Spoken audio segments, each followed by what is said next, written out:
Hello viewers, well you joined me for an interview video with a difference because this is my first interview over Skype, the first of what I hope will be many, and I've got a good subject for this interview because it is none other than Covert Fade, who has been working for a few months now as the editor of JW Survey. So Covert Fade, it is a pleasure to be speaking to you.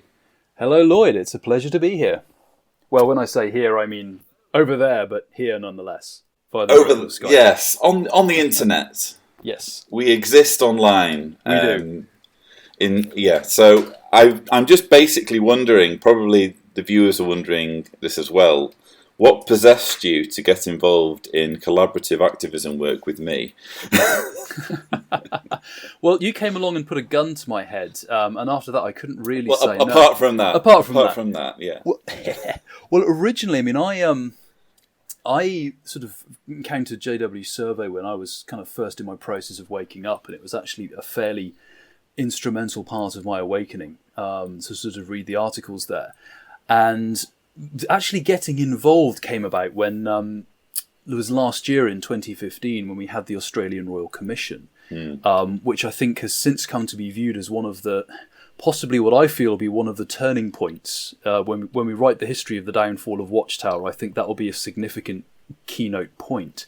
And I was watching, I was watching the video footage every day. I was tuning in every day to the Royal Commission to watch the Royal Commission completely decimate the Watchtower, and you saw all these horrifying revelations of cover-up and incompetence. And then I would go to JW Survey to see if there was a write-up of what had happened. And there wasn't, and of course I didn't know this, but at the time you were travelling. So I remember you saying at the time you weren't able to, you were quite frustrated. I found out later that you sort of, all this was happening, but you weren't able to immediately respond. But I was just sat there enraptured by what was happening in Australia, because it was literally like you would tune in every day and you'd see like 2 hours solid of the Watchtower just getting, kicked in the head by the Australian legal team. And I'd never seen anything like it, and I wanted to talk to people about it and tell people about it. And if I had friends, I'd get them all down the pub and we'd talk. But at the time, obviously, I didn't really have any people I could talk to, because all the witness friends I had weren't talking to me anymore.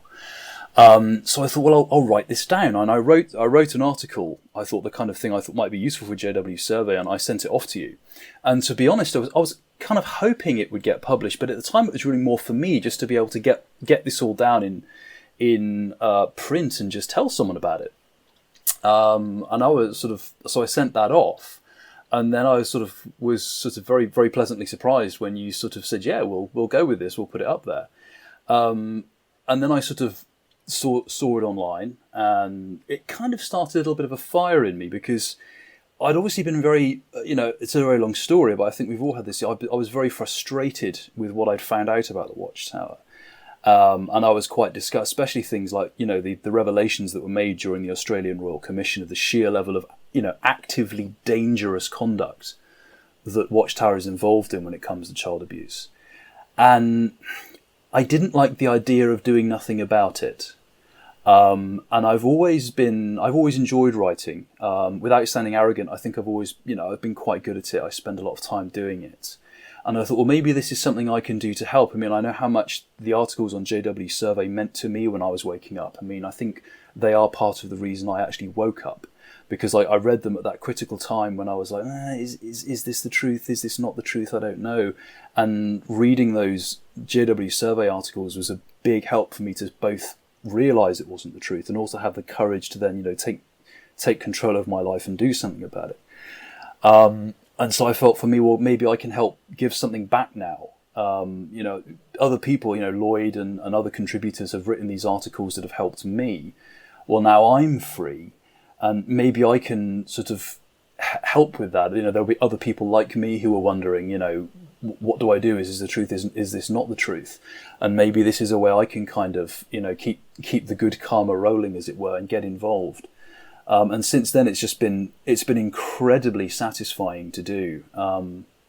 Mostly because I think you can see the difference you're making. One of the things I've seen since being part of JW Survey is we do get emails and we do get comments from people who expressed to us that the site has made a difference. The site has helped them. It's either helped wake them up, or it's helped them to, in some cases, they're witnesses who've left, but they still thought it was the truth, and they were just wandering around in a kind of, expecting to be killed at Armageddon days, sometimes for years. And then it's reading the survey articles that starts to help them to get out of that. So it's incredibly rewarding, really. That's how I kind of got into the whole activism thing. It's been a strange process for me, I have to say, because I obviously set up JW's survey back in October 2011 with the help of John Hoyle, and it's very much felt like, or still feels like, my baby. So although I've opened the door for other people to write, it's been a strange process for me, kind of increasingly giving away more and more control over it, because when you've helped to kind of assemble it and grow it from the very beginning, you do tend to feel very precious towards it. But yeah, I think when you wrote, like you say, the Royal Commission came at the worst possible time for me personally, because I was travelling. So I literally had my hands tied at one of the most key moments, as you say, in the history of the organisation, at least when it comes to child abuse. And then I get in my inbox this perfectly written article that, superbly summarises what's been going on. And it was just a heaven sent for me. I was like, no, well, this has got to be published. This is exactly what I needed. And fortunately for me, it was the first of many. And as we've kind of worked together more, I felt more and more comfortable, to the point where we had our conversation, didn't we? And I said, how would you feel about being editor? And I'm very grateful that you said yes. I think we can clearly see Jehovah's hand in matters there. Well, fortuitous things do happen when people who feel passionately about something are willing to put in the effort. Things do fall into place quite nicely. That is one thing I've noticed. Yeah. But perhaps we can back up a little bit. I mean, I realise that, you've agreed to do this interview. You are in the situation I was in, let's say in 2012, when I'd been awake for maybe a couple of years, and I was already involved quite deeply in activism, but I couldn't let my identity be known. So I had to work under a pseudonym. I couldn't do videos. I couldn't do interviews in my own voice. You're in that situation now, so I understand you can't tell us everything. But what you can tell us, I'm assuming you've thought about, to some degree, about what you're willing to say. Yeah. What's your journey been like out of the organisation, and how did it all start? Well, I was born into what we still seem to call the truth sometimes on reflex, but is a habit I'm really trying to sort of stop myself doing.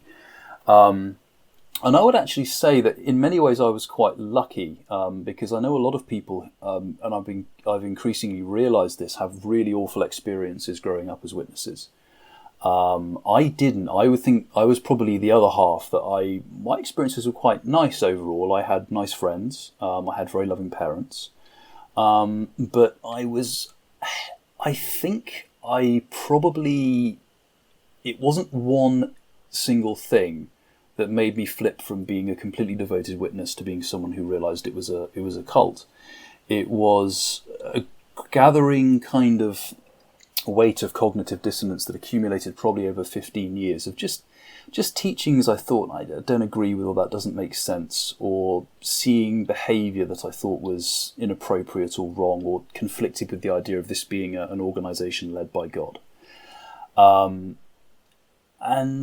I increasingly got more and more uncomfortable. I still believed it was the truth, but I think at one point I even started to anticipate, well, it's the truth, but maybe the governing body are apostatizing, or maybe this is, there's Jehovah will fix this in his due time. It has to be God's organisation one way or the other. Yeah, this is the thing. Yeah. And I think part of that is you hold on to the idea of a paradise earth. I mean, for me, that I know some people don't like the idea of that, but I still kind of love that concept of having eternity. Really?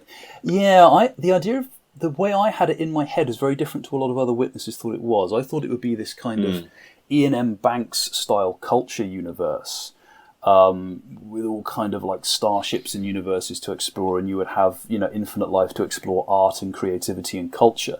And, you know, given Right. the way the organization portrays God, that was probably quite naive, but I kind of had my own idea of what God would be like and what you know the future would be like, which increasingly started to go away from what the organization thought.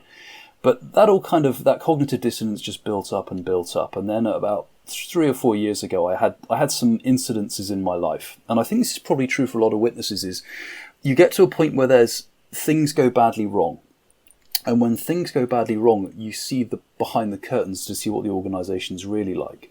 The elders you thought would be there to comfort and support you kind of actually don't care if you live or die. The teachings that you thought would be there to help you are actually quite vapid, or they don't provide the comfort you think. And it kind of gave me permission to just do a little bit of research.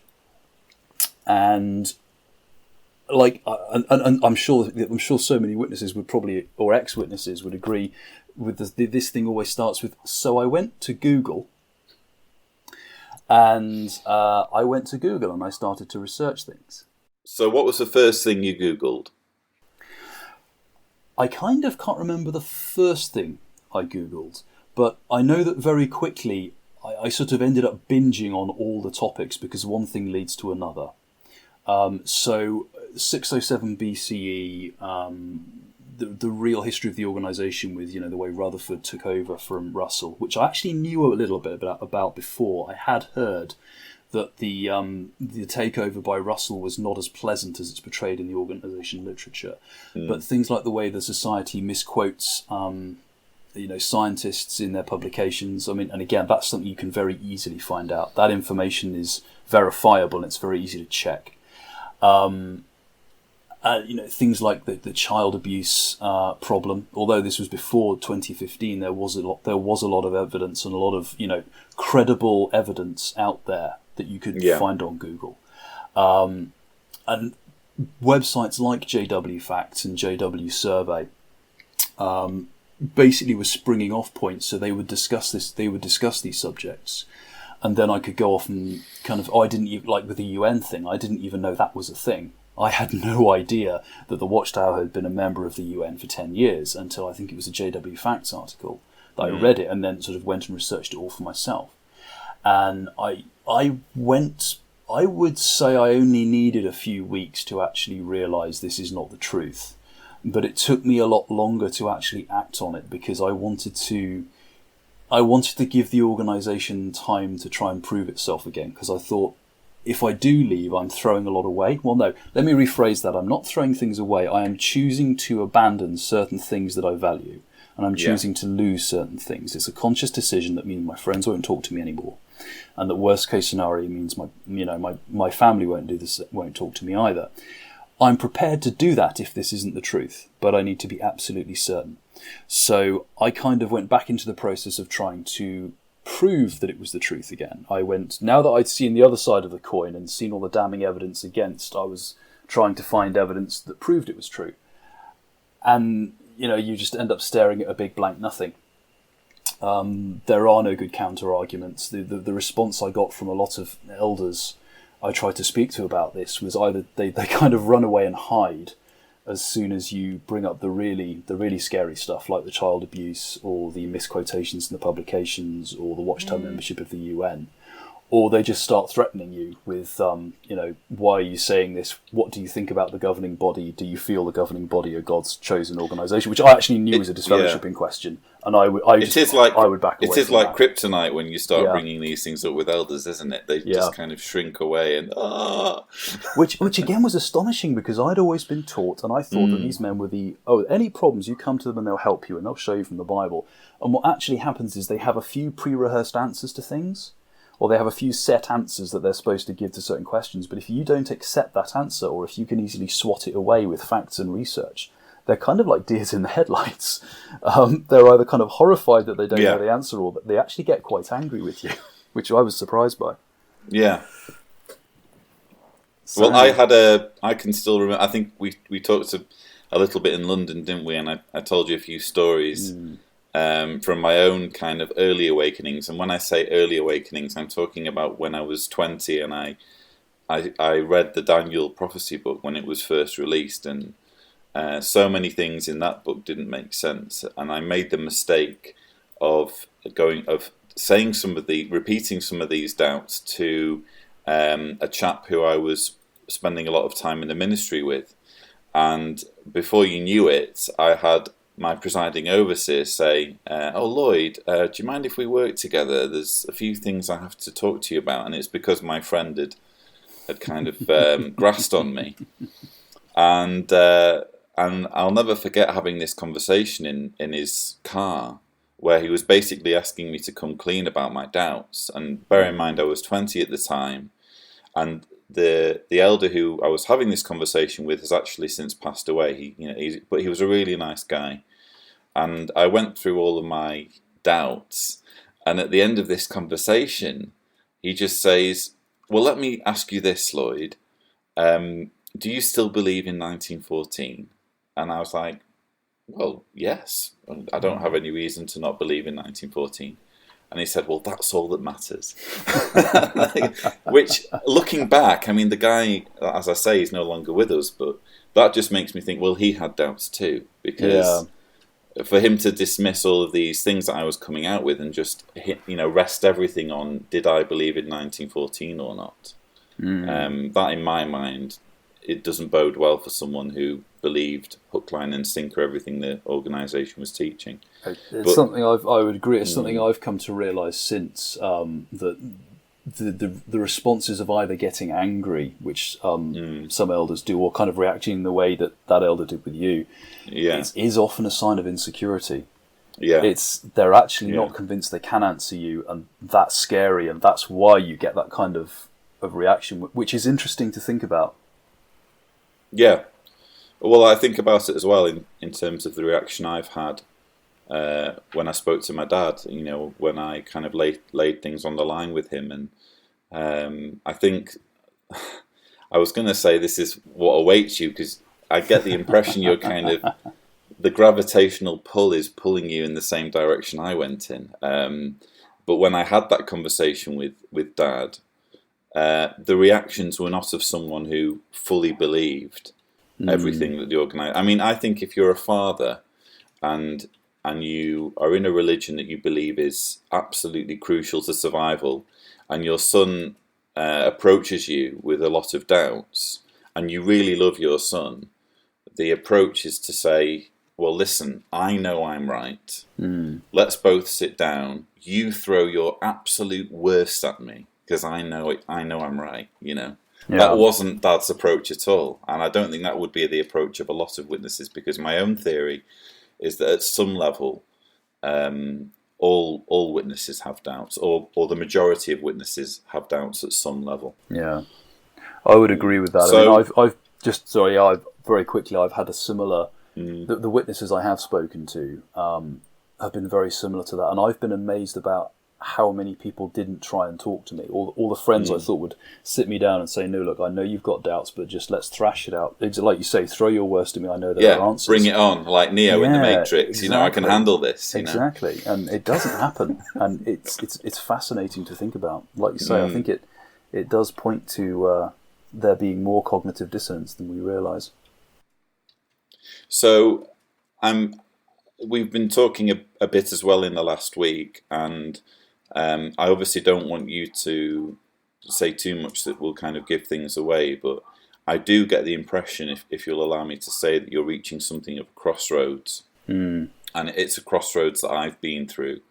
What can you tell us about what lies in store for you, and where you see your future? Well, I think one of the issues for me, as you said, Lloyd, I mean, no one knows that I do any kind of activism. They all know that I'm not attending meetings anymore. But they know I don't do any kind of activism. And the reason is, at the moment, I still have some contact with my family because I'm not officially shunned. And there's a number of things coming into play here. One is that I want to be free to live my life the way I want to do it. And I feel that if I am not doing things because I fear that someone might find out and I'll get shunned. Well, that's the governing body still holding a gun to my head. They are getting to dictate how I live my life. Yeah. And especially when it comes to opportunities that I really want to explore and that may shape my life in ways that are quite significant, I refuse to let them to do that anymore. To borrow a phrase, I don't negotiate with terrorists. Yeah. So, I've had some opportunities potentially coming my way that, if I accept them, may mean that my activism partially or completely may be discovered. If that happens, so be it. There are many witnesses, like you've gone through the same thing. There are many ex-witnesses who have to go through that. And it won't be pleasant. I'm obviously, in an ideal world, it wouldn't happen, but I'm not prepared to sort of compromise what I can do, compromise what I can offer to kind of the field of activism, simply because I'm scared of what the governing body might do to me. Another thing I wanted to talk about was you recently wrote an article where you it was almost in a way your manifesto for activism, and it was you describing your approach, your outlook towards activism. Could you kind of describe that for us? Because there's so many different approaches, and I've taken a lot of heat for outlining my approach, which just so happens to coincide with yours in many ways. So it would just be nice to kind of hear you describe your outlook on things. Yeah. So my outlook on things is I believe in universal human rights. Yeah. And one of those human rights is the freedom to practice your religion. So I'm not actually out to destroy the Watchtower. I don't want to stamp Jehovah's Witnesses off the face of the earth as a faith. I think that Jehovah's Witnesses, like everyone else, are completely entitled to believe their religion. Which is possibly, as you said, might be something of a... In fact, a lot of the feedback I got from that article was people were quite surprised by it. But my concern is not with what people believe, it's with specific actions that harm other people. Right, yeah. And in my article, I outlined specific activities or policies that the Watchtower has that directly inflict harm, either on Jehovah's Witnesses themselves without their consent, or on other members of the public. The first is the way they handle child abuse. And obviously the details of that are all online and can be read, but the end result is that the way that Jehovah's Witnesses as an organisation handle child abuse directly endangers the children of Jehovah's Witnesses. The parents are often not aware that this danger exists because, and this is one of the critical things, most witnesses don't know how their organisation handles child abuse. You can't go and pull out of the literature cupboard the statement policy on how they will do this. Most witnesses don't know about the two-witness rule. Most witnesses don't know, for example, that the elders are ordered not to report child abuse to the police unless legally required to do so. So the end result is that the children of Jehovah's Witnesses are at risk, and also that the surrounding community is at risk, because as the Australian Royal Commission made clear, even if an offender is disfellowshipped from the congregation, that offender goes out into the community, potentially with no report being made to the police. So the rights of someone to believe their religion stop at the point where they start to actively harm other people, or in the case of children, children of Jehovah's Witnesses, people who can't give consent in inverted commas to those beliefs. Moving on to the second issue, which I believe has to be changed, and this is my goal in activism, is to address specific behaviours, not to wipe out the religion, because I think that's a strategically fuzzy goal, and I think to actually do that, the ethics involved in trying to do that would be quite horrifying. But the second actual behaviour I think that should be targeted is the blood transfusion policy. Now, I believe that a mature adult in sound mind has the right to refuse a blood transfusion. I might think his reasons for doing so are crazy, but I believe that he or she has the right to decide to refuse blood. It's their body, it's their life. If they want to throw it away for a religious belief that I personally don't share, that's their right to do so. What they don't have the right to do is inflict that policy on their children. I don't believe that a legal minor should be forced or expected to have a blood transfusion. And I don't think that an adult Jehovah's Witness should be sanctioned if they choose to save their own life and have a blood transfusion. This is the area of coercion. What I think the society should do, and again I elaborate this in detail in the article, is that they need to make it clear that there's absolutely no coercion for you to have a blood transfusion. If you have it, that's up to you, great. If you don't have it, their teaching is that you shouldn't, but it's completely down to you. And I believe that they should actively state that minor children are not required or expected to refuse a blood transfusion. The presumption should be that that child follows whatever medical advice is given by the doctors. The third aspect that I outlined in the article was the aspect of shunning. And in a way, this is the one that affects the most people, because I believe that people have the fundamental human right to choose to change their religion. And if you are saying, well, you can change your religion, but we're going to punish you for it, you are not respecting that fundamental human right. And so, I have lots of other problems with witness beliefs, but a lot of those problems vanish if a person is free to leave. So if someone's a witness for a while and then they think, oh, you know what, I don't like the way the witnesses condemn homosexuality, I don't like their attitude towards higher education, I don't like the way they won't let women take a position of leadership. If you can leave and no one is required to shun you, then that's fine. Those other things aren't really too much of a problem. That just becomes a disagreement about morals and religious beliefs. But as soon as you say to someone, well, you can't change your belief because if you do, we're going to take your family away, which is essentially what it boils down to. The threat is if you try to leave, you'll never see your family and friends again. Then that's coercion, and that's violating a person's fundamental human right to freedom of religion or freedom to change their religion. And what I said in the article, and this is kind of the thrust of my activism, is if Watchtower was to cease these dangerous practices that violate human rights and endanger both them, their children and the society around them, I would actually cease my activism against them. I would still believe that the religion was completely without merit, without any theological or justification in fact. But I wouldn't do any activism. I wouldn't be trying to get anything else changed. I'd be quite happy to sort of leave them be. So my goal is not to wipe out the Watchtower or see the Jehovah's Witnesses banned or anything like that. And as a side point, I think a ban is a terrible idea and will do far more harm than good. I just think these specific activities, these specific behaviours and doctrines of the Watchtower Society that actively inflict harm, these are the things that I'm targeting as an activist, and that's what I specifically want to see changed.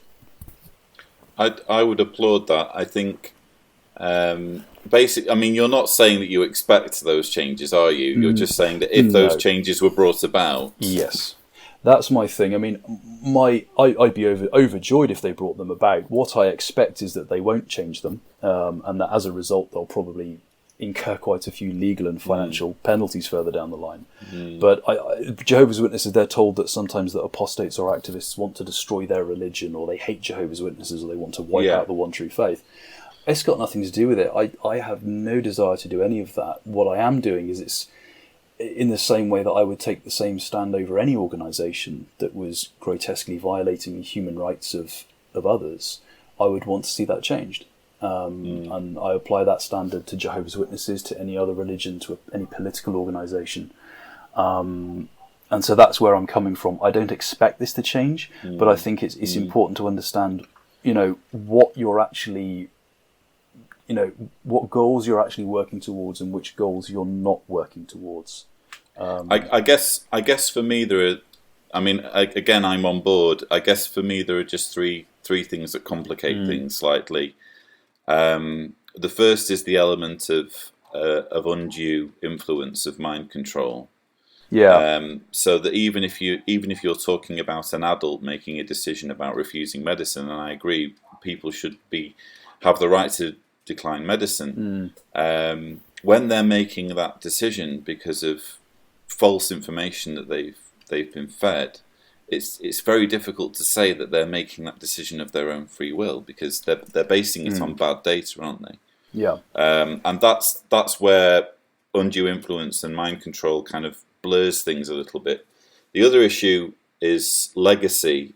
So if say with the child abuse, say Watchtower completely put the brakes on child abuse mishandling, there would still be the legacy issue. So in other words, how do you fix the decades of harm that's been caused? You can't just pretend it never happened.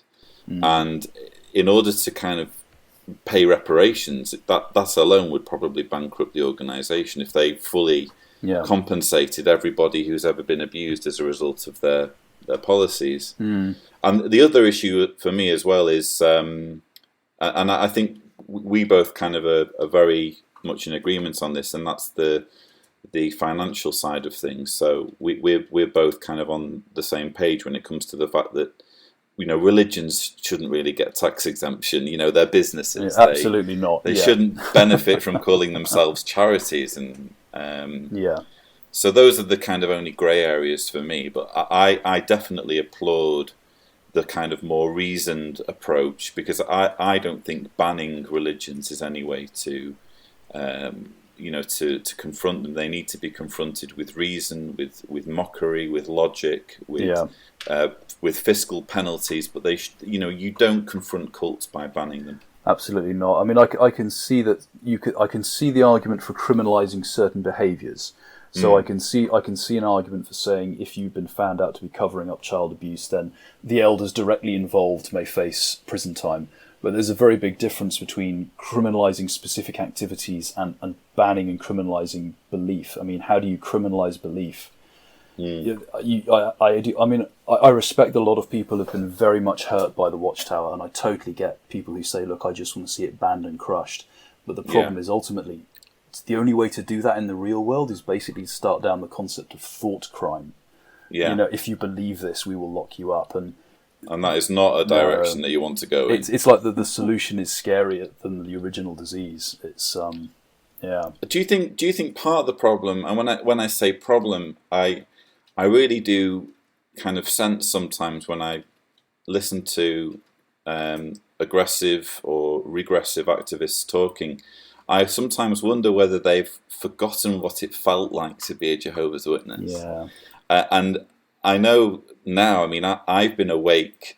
I first woke up at the beginning of 2010. We're now in 2016.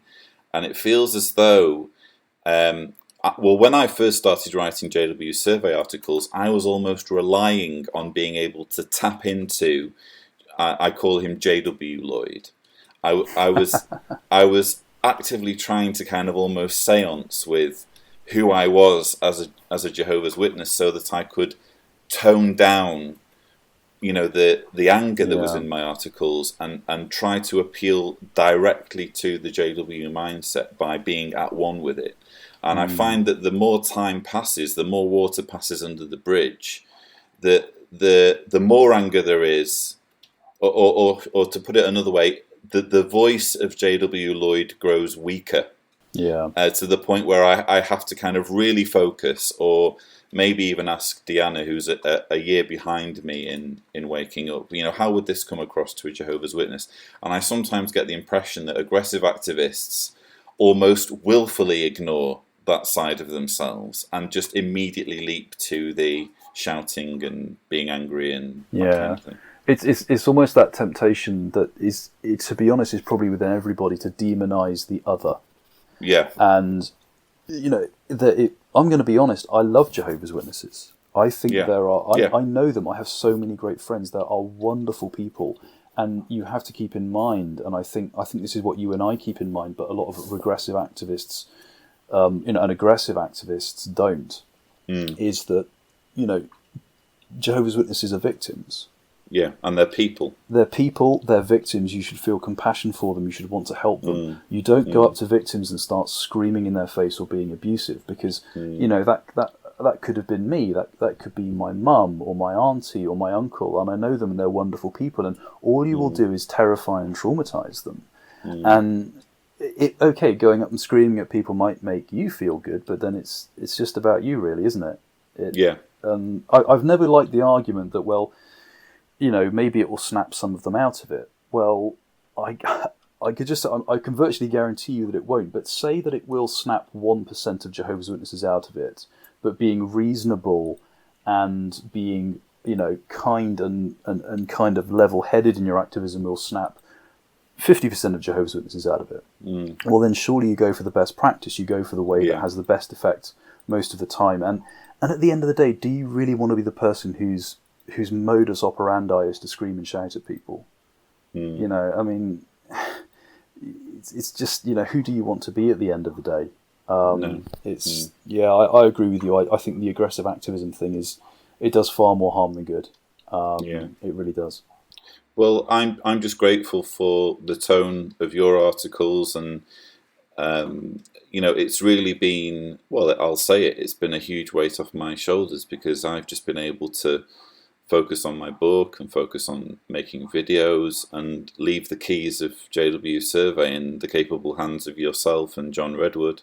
Hopefully John Redwood will do an interview soon if I can catch him. But no, it was really nice to meet up with you and John and Jane Redwood in London recently, and I do feel as though there is a lot being accomplished by JW Survey at the moment. I'd agree with that, and I just want to say thanks ever so much for giving me this opportunity to get involved, Lloyd. It's actually one of the most rewarding things I've actually done in my life. It's that feeling that you're making a difference, and I think we use that little cartoon. I found this little cartoon online that I put at in the latest article we did when we're asking for guest writers, and it's just of one person helping someone else out of a hole. And it's that argument, as you know, you can't necessarily change the whole world, but maybe you can change the world for one person. I think since joining you in JW Survey, I've seen how you know, you've been able to do that for so many people, and now, you know, for myself to be able to start to be a part of that is just incredibly rewarding. And I would encourage any exJWs who are maybe on the fence and thinking, well, I'd like to be involved in activism, but I'm not sure.